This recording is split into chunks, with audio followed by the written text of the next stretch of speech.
Property Pairings, episode 41. Mike's assistant was leaving. I was thinking of making a transition, so she introduced the two of us. You know, we met at a coffee shop, and actually this mutual friend was there with us. First impressions was like, holy crap, I'm a complete bum standing next to this guy. Perfectly attired, everything was fit and finish was amazing, you know, like the jacket matching, because it was like that brown with like patterned jacket. Yeah. All right, well, welcome back to episode 41 of Property Pairings. I'm Eric Kinsler. And I'm Mike Pavone. And this week we're gonna do something a little bit different and talk about our origin story, as Mike said. Basically how we got started in business, why we decided to work together, how the partnerships evolved, what's going on in the future, etc. Oh yeah. So, Jake leading the interview over here. Yeah. I'm excited to learn the answer to these questions. Some more about us. I'm excited to answer some of these questions, I think. Okay. You ready? Yeah. Well, before we get into the real questions, what is one word that you would use to describe the other person as a business partner? Ooh, question. Is one or two words? It's one jerk.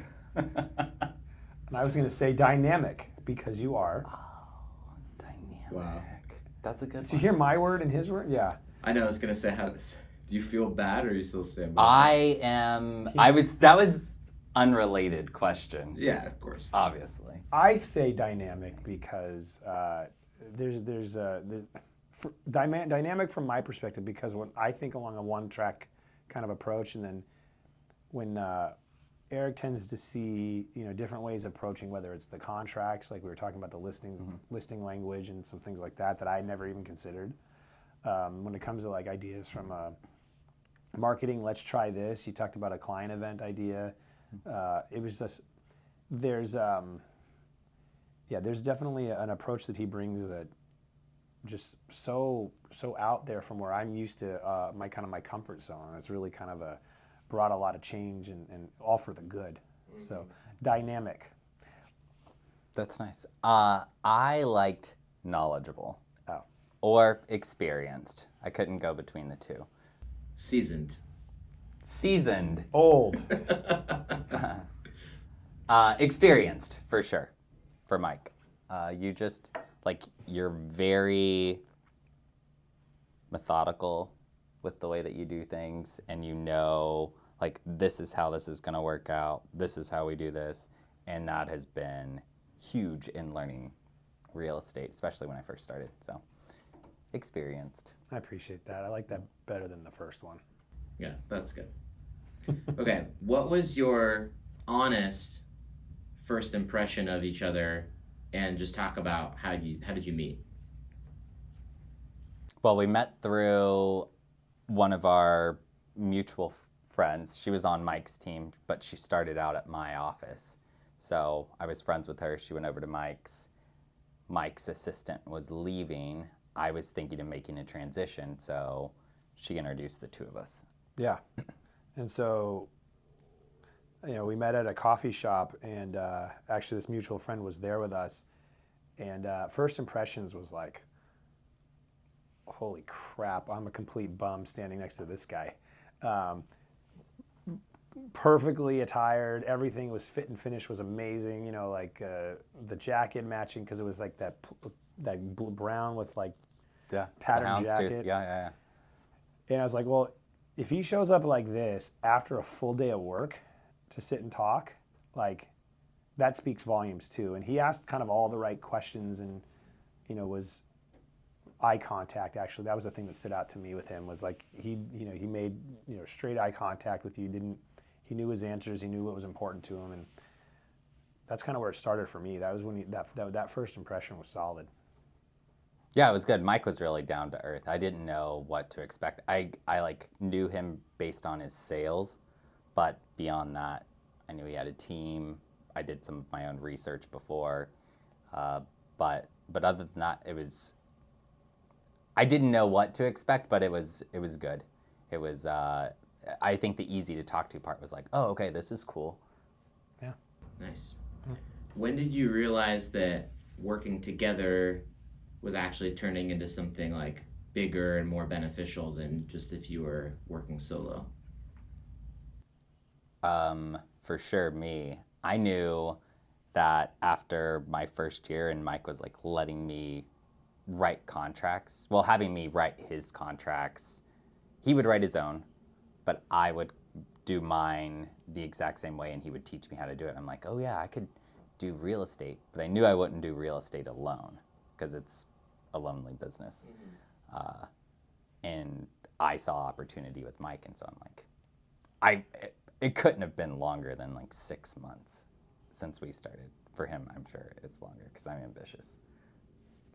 For me, it was our industry is kind of a fickle one, so it's easy. Entry point's pretty easy. You can be a high school graduate, go take the exams and go get a license, and then there you go. And so finding people you want to work with is tough, and then you add another layer on, like, are they competent? Because you can work with your best friends, but they might not be bringing a whole lot to the table. So then are they competent? Okay, that's kind of the next thing. Are they ambitious? That's the next thing. But where's that ambition being directed to, too? Because when we first started, he was working as an assistant. Mm-hmm. It's like, okay, well, there's a usual trajectory this takes where that ambition leads to, like, I want to go off on my own and do my own thing. So you're when you're doing that kind of hiring, you're thinking, okay, I'm future-proofing myself. Like, in 2 years, they're probably going to want to leave. But he had a vested interest in making sure that my business at the time was taking off and making suggestions. And I was like, okay, well, and then he had an expressed interest to do a little bit more. Well, why don't you take that on? But he was consistent with his direction and his course, and he wanted to make sure that I succeeded, and then eventually talk to me. I want to take this next step and this next step. And I was like, okay, there's something here. Finding that right person is like a 1 in a million in our industry that you want to work with. Yeah, it was that whole process.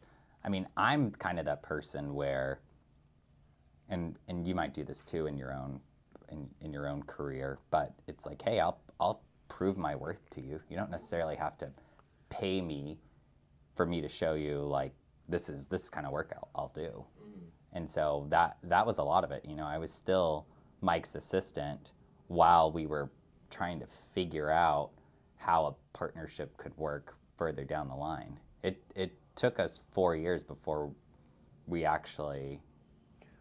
We had a plan. That was the other thing too. You were like, this is what I see and this is what I want. And like, that takes a lot of intestinal fortitude to come up to the person you're working for and be like, I want to be a partner.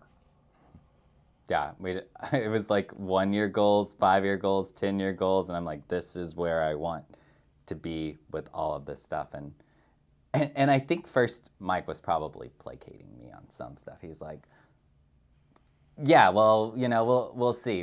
And I'm like, okay, yeah, you could think that. I know where I'm headed and where this will work.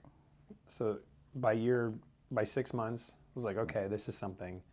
And by a year in, yeah, I could see. I was like, this is going to be more than that. And how many years are you at now? Working 22? On our 6th. Oh, 6th? Yeah, 6. Together. 22 yeah, years. right? This is about the two of you. Not just me.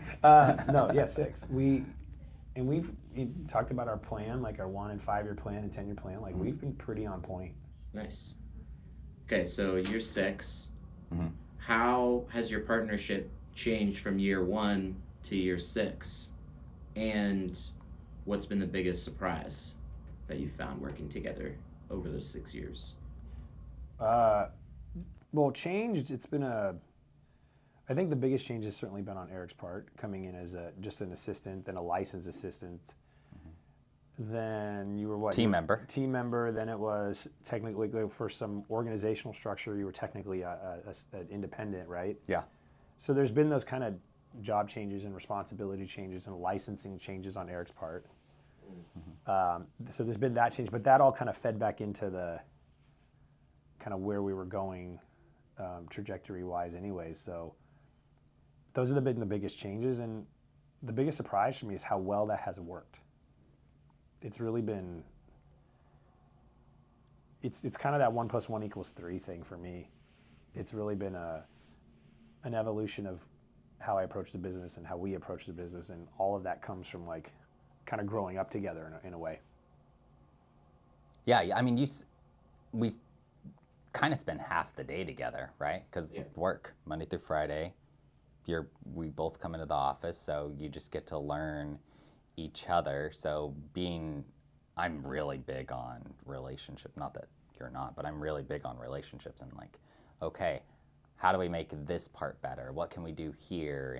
And so adding in all of those things and hearing Mike's perspectives on certain clients or experiences, and it's like, okay, well, how do I fix that? Mm-hmm. And so we've grown, and we have this like well-oiled wheel. He already had it, but we just like made improvements on it, and still constantly keep doing that. So I think that's been the biggest change, to watching that, doing some more polish on the wheel.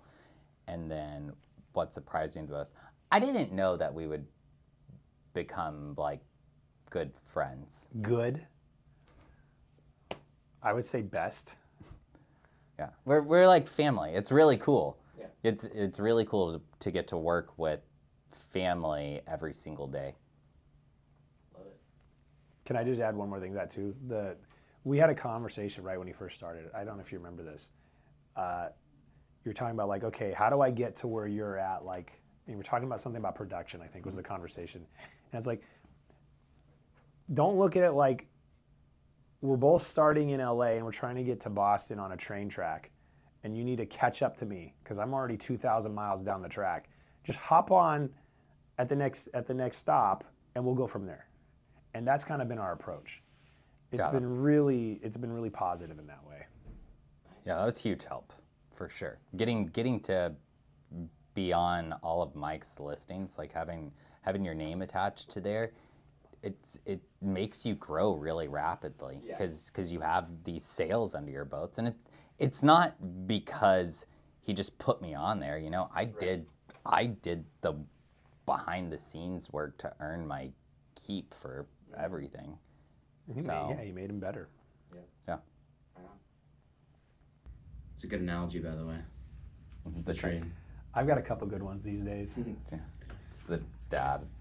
Okay, so we're curious to what some of the behind the scenes looks like here. Okay. What happens when you disagree on something? I don't think that's very often that we usually solve it by arm wrestling. Yeah. I always win, obviously. Disagreements, they happen from time to time, but disagreements implies like confrontation or something, right? Yeah. It's more of there are times where our perspectives are on how to solve a problem or bring something to market. There might not be 100% alignment, at least for me, and I don't want to speak for you, but it's been a lot of, let me put a zipper on, I got 2 ears, let me listen to what he has to say. I may not agree with it, and I might try to sit there and plant my flag on why my way is the right way, but it's like, hold on.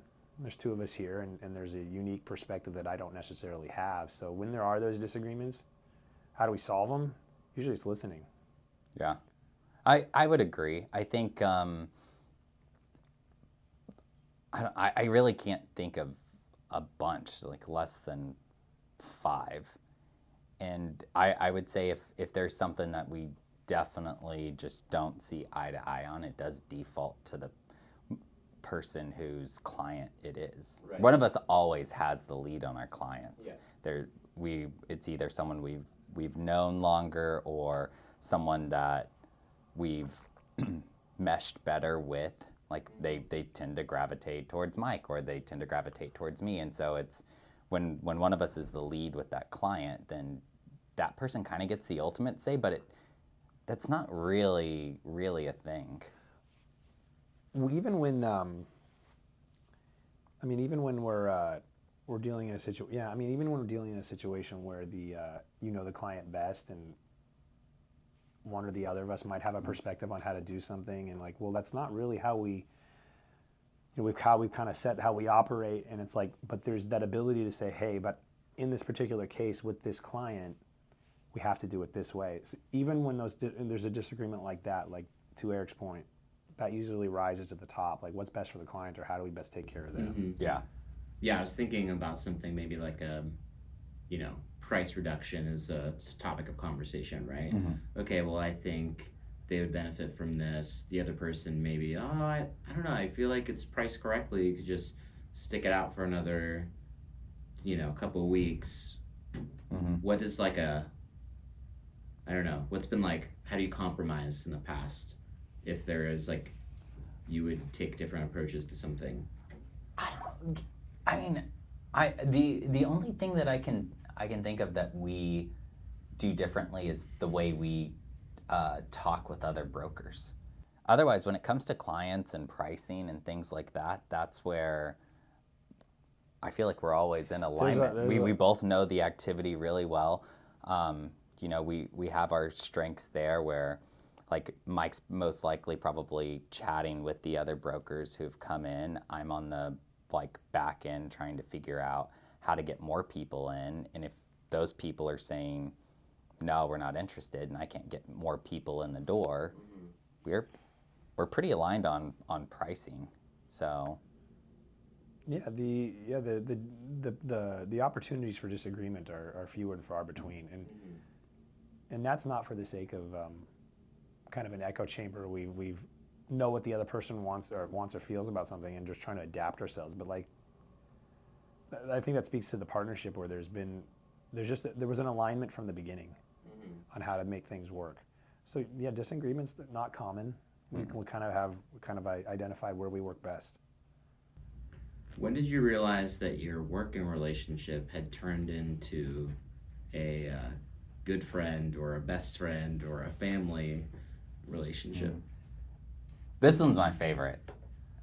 So probably when I became Uncle Eric. Like, I felt like I was adopted into the family. Nice. And I think that really, really happened at his middle son's 2nd birthday.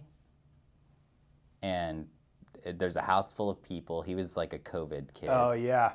I remember this. And for whatever reason, and I'd met them maybe once, and like Ashton was just like, that whole birthday party, he just wanted to hang out with me. He was like, I want you to hold me. I want you to be like my protector person. Like, do you want to go over here? And he's like, yeah. And he's like grabbing my hand to take him over there. And after that, I became Uncle Eric, and I felt like that's really when our friendship started to get better. A kid's trust, I guess. Yeah, I mean the family dynamic component was a big part of it. I hadn't thought about that since you brought up that story, because I remember Ashton's an amazing kid. When he, especially younger though, he was colicky and he didn't sleep well and he had allergies to things, and so as a parent, watching someone that you trust enough where your kid's like, I want that person right now, and you're just like, cool, go be with Uncle Eric. Yeah. Like there was never a second doubt or a question. If great grandma was like that person, like, well, is she gonna be able to get around to help him? But no, it's like he's taken care of. That's a load off our back, and then from there, also, and then when we developed a mutual affinity for scotch. Oh, I was wondering if that the second interview that I had with Mike, I don't know what it was, but the second one was at Starbucks, and we're talking about something, and he was like, wait a minute, you don't drink? And I'm like, I don't know where you got that out of whatever I said, but no, I drink. He was like, oh, okay, because there's frequently scotch times in the office, and I'm like, yeah, no, I'm down for that. And so poured me a glass, probably of I think it was the Balvenie. Yeah, that's hilarious. And I was like, yeah, this is good. This tastes like caramel. And he's like, you like scotch? And I'm like, yeah. So done. Rest was history. Yeah. COVID times. COVID times were so funky back then too. Yeah. Okay, and so for me, just a little bit more of a color on that. You know, when you have a good friend and you think about a good or a great or a best friend, and you think back to when did we start? Like, I can remember meeting him 6 years ago, sure. But I can't pinpoint a time where that friendship wasn't there.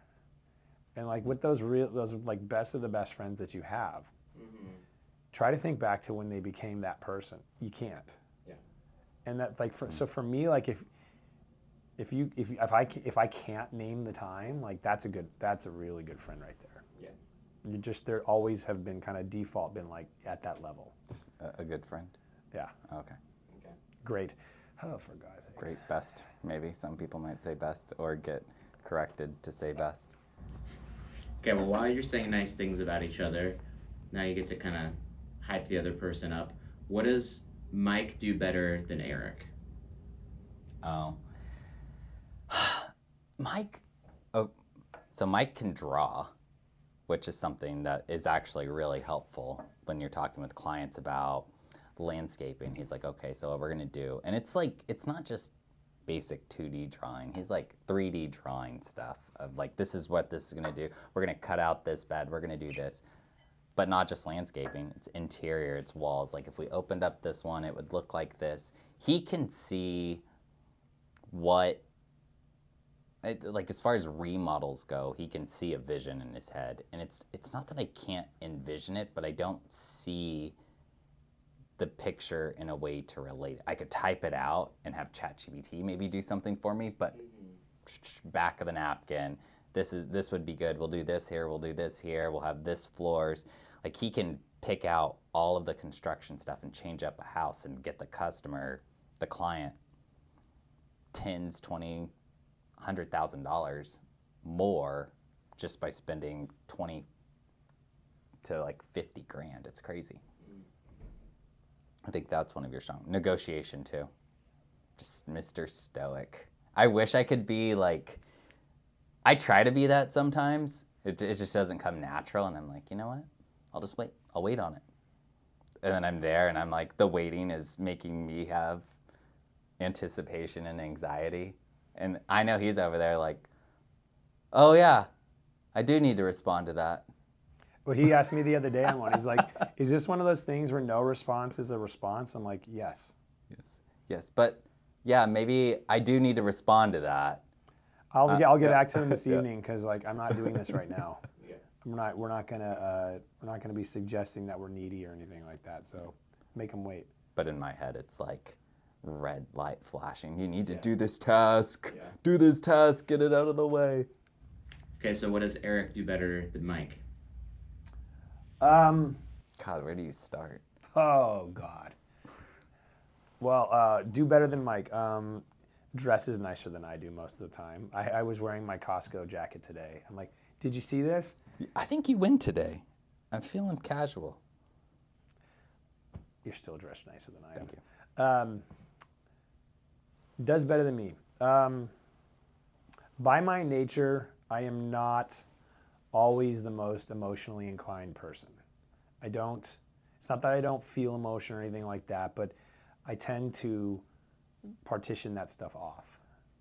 And what Eric does exceptionally well is we do the same job, but there's also, he's very good at the kind of connecting on that emotional level or kind of being your pathfinder on that. There's been plenty of times where he's come in and said, hey, I think you should do X because for this person because they just went through Y. They had an experience. I think it's important that you say something or do something, and that's just for me. Like that's something that you do exceptionally well. It's like that goes right by me. Yeah. Not because I don't care, but I'm just not wired to pick up on some of that stuff. I could go on about the eye you have for like presentation and polish and things like that. I like those things too, but I like it, and he like loves this stuff, and it's like you do that way better than I do. Yeah, it's kind of crazy. Yeah.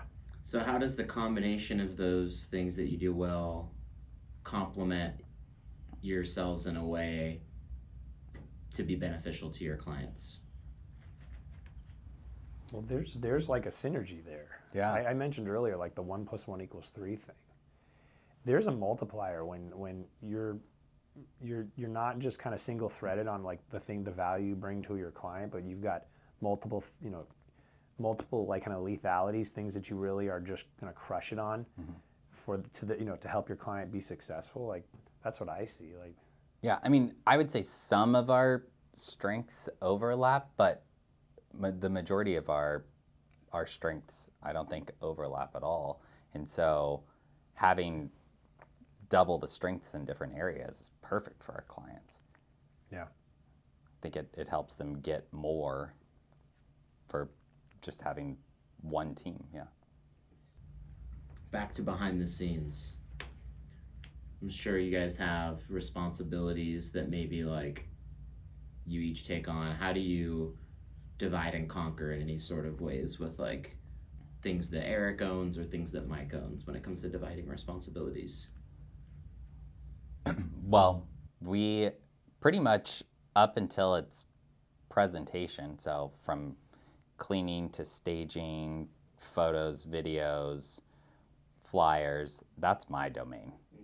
All of the prep work before that, which there's a lot, there's inspections, there's fixes, there's painting, there's flooring, there's remodeling sometimes. That's all Mike, and he's got tons of great relationships with vendors that we've used for years, and he's used even before me. So I think those are our two kind of behind the scenes. Clients don't necessarily know that one of us or the other is handling it. It plays to our strengths, though. For Eric, that kind of he has an acumen and kind of gravitates towards a lot of that component of getting a home ready for sale. I when it comes to like the numbers or the kind of meat and potatoes stuff, that negotiations or the dealing with vendors or realizing what needs to be done in order to get it to the point where then Eric can make the presentation look amazing. Yeah, my brain works that way, and so does his. So it works very well for us. Good. What would you say has been the most rewarding part of your partnership together? For me, I think it builds off of what I was saying earlier, is the helping me recalibrate how I interact with people. I had been solo for so long that it's not just that my way was the right way, it's the only way I knew. Right. Right? Yeah. And even at that point, I could say there's probably better ways to do this, but I don't have anybody to help me change lanes. So that has been fundamentally like kind of that deprogramming and reprogramming. You wear a bracelet that says, "What would Eric do?" Like that would remind me. I have noticed myself being more conscientious of that with him, and as that has gone forward. No, I mean, there's no way where I'm at in real estate right now. I just don't think that would have happened without Mike and his mentorship. Like, not just mentorship, but, friendship too, but it's the combination of the two. To get to learn from someone who is so established and willing to teach you, it's not really a thing in our industry. It's pretty rare. Yeah, I mean, our industry is very, yeah, there are a lot of collaborative people, but there's not going to be people who show you what they do for marketing and how they write contracts and how they talk to their clients, or even let you talk to their clients and get that experience. I wouldn't have any of that experience without Mike and him trusting me to have conversations with them. When I was in during COVID, I was like whatever. Remember, I was in Colorado. Oh yeah. And I was on that Colorado trip. Little side story. And I think I got like 8 homes under contract while I was down there. It was ridiculous. And on one of them, I remember Eric had some opinions on what we should do. But were you a licensed assistant then? I was licensed. Yeah, I was.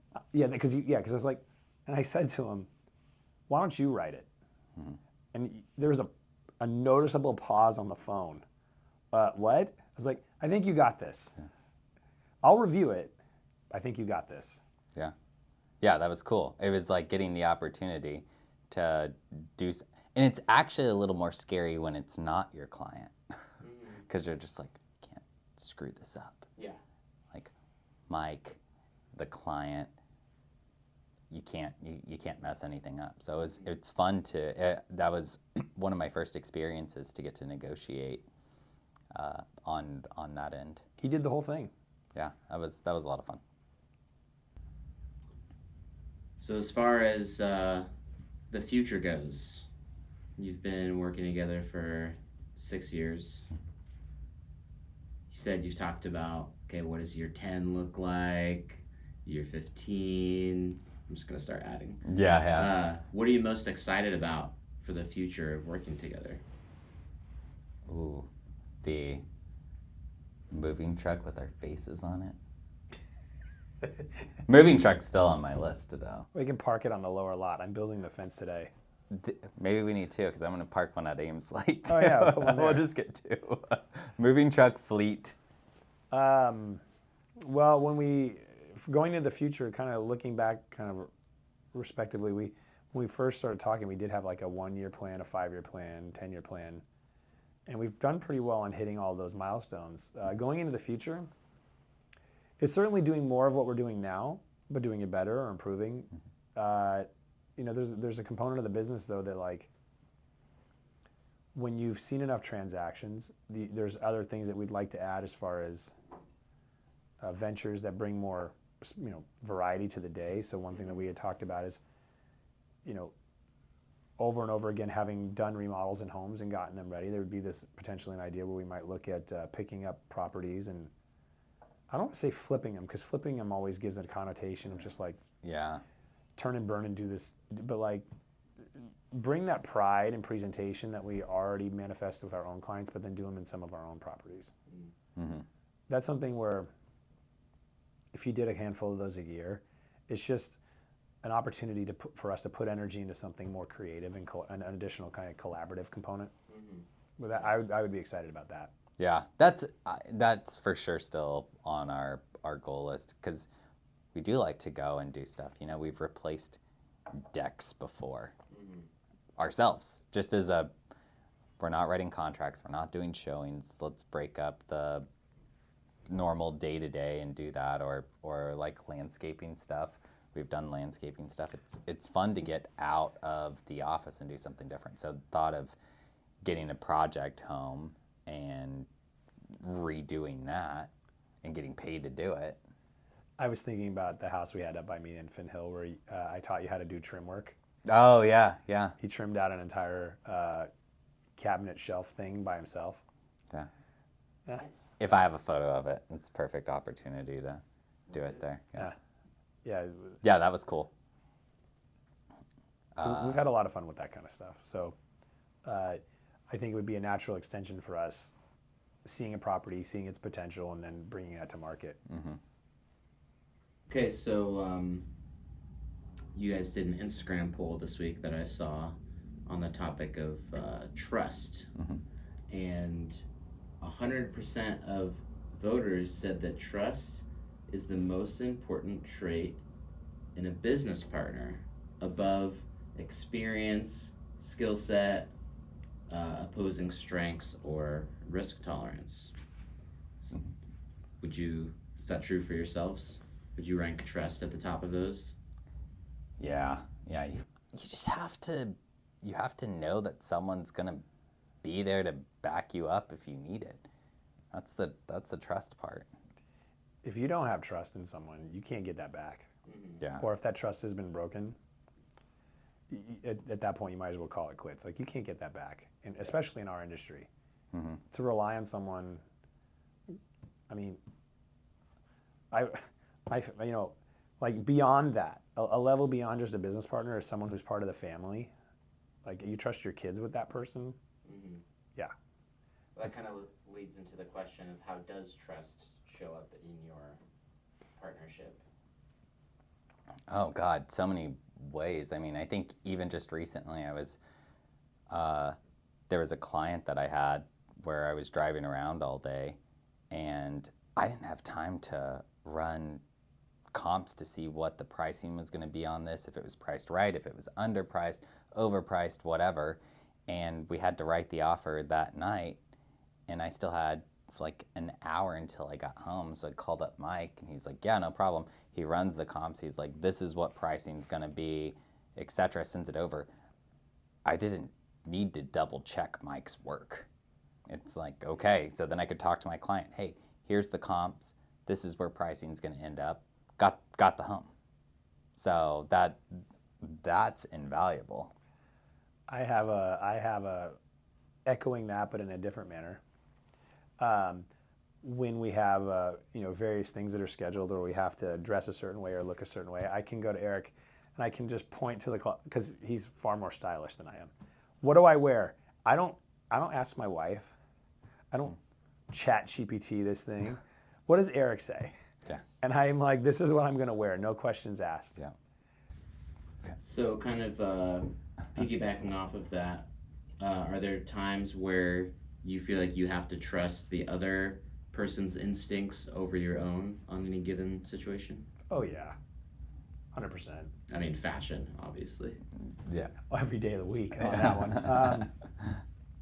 Yeah, I mean, for me, coming back to the some of what our strengths are. If Eric's gonna say to me something, he gave me a piece of advice the other day. It was about 2 weeks ago, that I'd been kind of ruminating on and dwelling on something that was bothering me.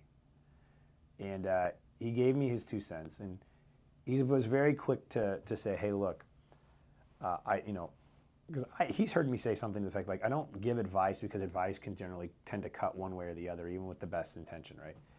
But in this particular case, he gave me some input, which was what I needed to be able to have a conversation that was a difficult one.